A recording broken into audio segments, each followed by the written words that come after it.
Мяу. Ой.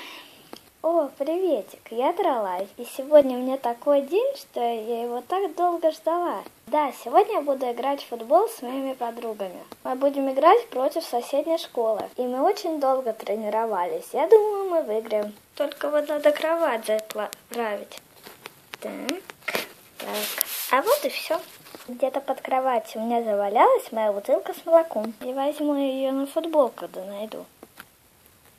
Так, где же она? А, вон она. Так, ничего, сейчас достанем. А вот и достала. Я очень люблю молоко, оно прибавляет мне силы. Да, оно очень вкусное. И мне уже пора собирать. А вот и моя футболочка. Так. А еще мне надо обуться. А вот я и обулась. Мне кажется, я что-то забыла. А, точно, мой мяч. И как вы заметили, мы с вами очень хорошо поболтали. Что ж, мне пора на тренировку. А пока.